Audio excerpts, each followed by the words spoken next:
Hey everyone, welcome to the show that never ends. I'm going to borrow that tagline from Rod over at Hippy, the vinyl guy. He is having a subscribers contest. But anyway, I thank all of you for tuning in to For the Record. As I said, Rod is having a 100 subscribers contest, and I had told him I was going to be more than happy to do this. I think I probably say this every time I do. Just fix this. Every time I do one of these, which isn't very often. I don't normally do these, but you know, a lot of times they just kind of get stale and just kind of overdone. So I really like Rod's channel. Good content. He's always got great things to talk about and nice things to say. He's got a great record collection. And as he is asking, I think it's five questions and one bonus question. So 5 questions plus a bonus question. And so let's get right to it. A little out of breath, excuse me. The best concert you ever attended.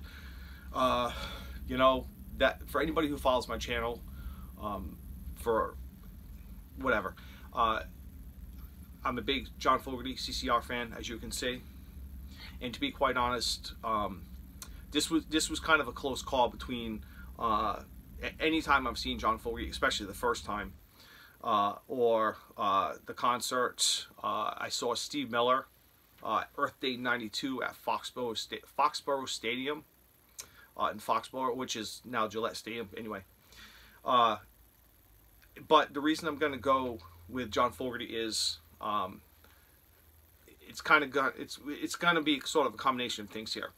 So I'm going to say my best concert is the first time I saw John Fogerty, which I have a little display here I put together.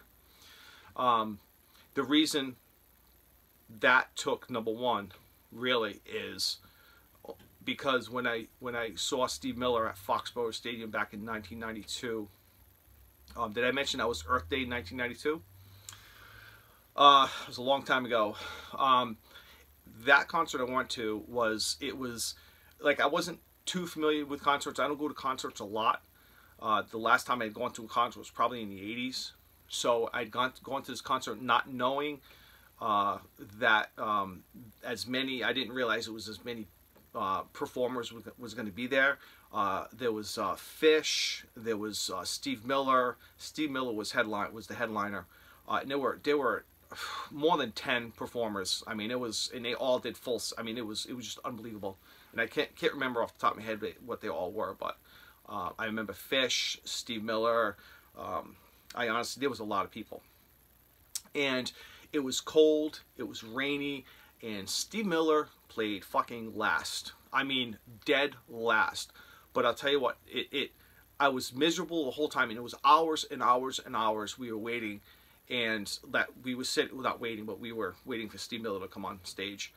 And I didn't realize that he was playing last. So we waited and waited, and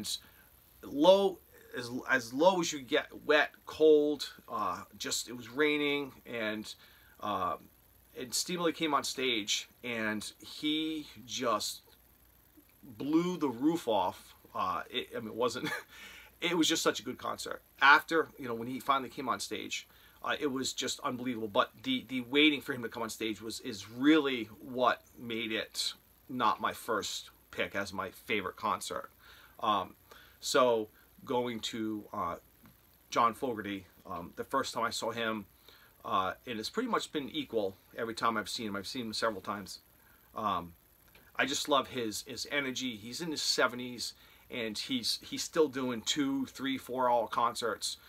With like, when I've seen him, no intermissions, like right through, and it's just an unbelievable, energetic performer, perfectionist, and that's why I'm saying John Fogerty is my favorite, my best concert. So the first time I saw him, I believe this is the first. Yeah, it's the first time. This is the first one I saw, which really wasn't that long ago. I'm just cleaning it off. It's a little dusty. I had put this together after the concert. I had gone up to where they have their not stage hands, but they have their main controls for the lighting and obviously, you know, for, you know, the soundboard and whatnot.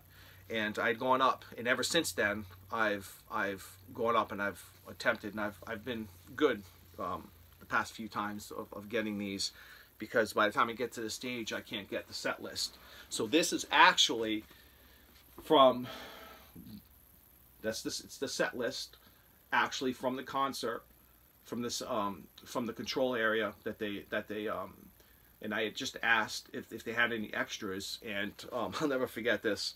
Well, I just asked them. It's not really anything big, so I asked them for it, and he gave me a little bit of a hard time. But I said, if you don't mind, I'd really like a copy.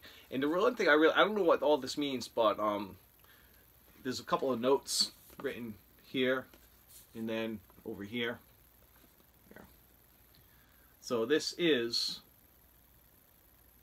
my favorite concert right here, and that's just a photo I found online, and I printed it on a, you know, it looks like an actual photo I took, but it's not. And those are the tickets. These are the 2 tickets, and then these tickets on the side is another Fogerty concert I went to go to. So I put that together, and I have another one from another concert I went to. That's it. Most disappointing concert. It kind of goes with the time I went to see Steve Miller. That's really probably the most disappointing, was, you know, just the bad weather and stuff like that, and just waiting. I didn't realize that Steve Miller was playing last. So that really is my most disappointing concert. It wasn't a bad concert. Like I said, when Miller came outside, it was just unfucking believable. He at that time, now I'm thinking about it, I think he was probably at his heaviest. Like, he was a really, really big dude, and I just remember him coming out, sat in a bar stool. Not that it hindered on his performing, like, because he was just unbelievable. But nowadays you see him, he's healthy, he's thin, and anyway. So yeah, that's the most disappointing, but up to the point that he came to stage, because when he came on stage, it was just a whole different story. What concert did you travel the farthest for? Quite honest, probably all the times I've seen John Fogerty, I've driven to Connecticut 2 hours plus to go see him. And one time, actually the first time, it was great because, no, not the first time, I'm sorry. It might have been the second or third. I rented a limo, and yeah, it was great. It was great. Actually, my wife had ended up going with me at that time, and we rented a limo more than 2 hours away to Connecticut, and I'll just never forget it. It was great. Didn't have to worry about drinking or anything. Just you know, sit back and relax. So, what do you listen to that isn't normally in your realm of genre, or just generally listening to? And that's fucking easy. A few weeks back, I had shown this one.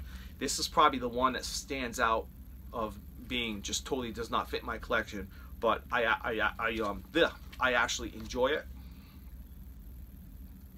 Bruno Mars. This is his third album. Okay, this is really good. Totally does not fit in my collection, but I hold on to it dearly. I think this is a great album. And yeah, totally does not fit in the realm of what I normally listen to. Maybe secretively I watch them on YouTube, but yeah, it's just such a good album.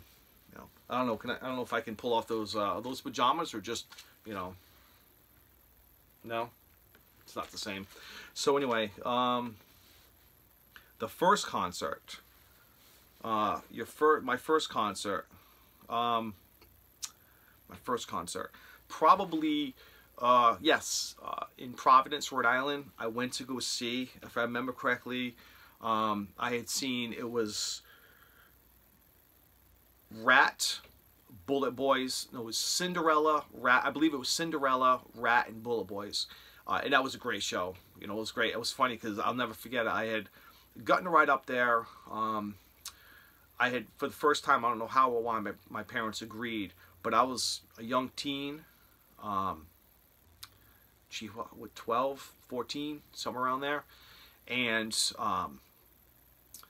I had taken the city bus from Portsmouth to Providence, which driving time, if you would drive a car, under an hour, 30 to 45 minutes, but city bus is completely different. You know, city buses probably isn't the best transportation, but sometimes it's the only at the time. So I honestly don't know how or why my parents agreed to it, but I actually got onto a city bus at that age, and I paid. I got up to the concert. It was at the time, it was the Providence Civic Center. Rob in Boston, you probably know some of these names. It was the Providence Civic Center. It is now the Dunkin' Donuts Center. But I'd taken the city bus there with no idea how I was going to get home. I had no clue how I was going to get home, but I was determined to go. And if I remember, the tickets were probably under $20, around about $20 maybe. I do have them, and I was looking for them earlier. I have them, but I just cannot put my hands on them. And like I said, no idea how I was getting home. Maybe jump on the bus, but for some reason I ended up calling my older brother, and he was there in under an hour. I called him just, you know, out of the blue, and I said, "Hey, could you come pick me up?" And told him where I was, and he was there with his buddy and drove me home. So that was, if I remember correctly, that was the first concert I've ever been to. Cinderella, Rat, and Bullet Boys. I'd like to talk about another concert that it wasn't my first, but it was the early days of my love for music. I quite can't honestly remember how I got there. It was Aerosmith, and I believe it was the Pump tour, and it was at the same Providence Civic Center. I don't remember how I got there. I may have driven. I can't quite remember. It's been a long time. But I will never forget this. I didn't have the best seats, but I had good enough seats to see Steven Tyler. Almost forgot his name. Steven Tyler was on the stage, and he'd gone off to the side, and he jumped up. And I remember this vividly. I could see it. He was, like I said, not the best seats, but good enough to see this. So Steven Tyler went off the stage as he's performing, and he had jumped up on the railing, hand railing, and he was just going off to the side and stuff. And he went up to a girl, and from where I was sitting, it looked like he totally a total stranger went up to her, gave her a hug, and he kissed her. That's what it looked like to me. To this day, I swear that's what I saw. And it was just amazing to see somebody like that just kind of go off, and it was really, really funny to see that. So next question is the bonus question. Who have you seen the most of? Well, that's obvious. It's John Fogerty. I've seen him several times, and I just think he's a great performer, great artist. He's a total perfectionist. He and his band will practice for 10 or 12 hours.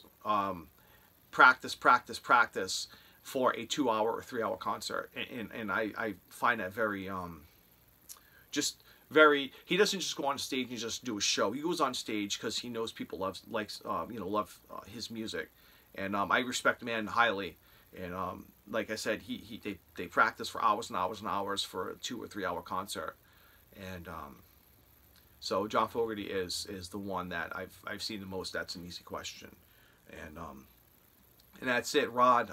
Congratulations, and I really, whatever you're doing, just keep doing it, and don't change your channel. I think your channel is great, and that's it, Rod. I don't want this to get awkward, so congratulations, 100 subscribers, and I'm really surprised you don't have more, and I'm sure you'll have more very soon. I will put the link to his channel down below if I haven't said that already, and take care, peace, love, see you on the flip side.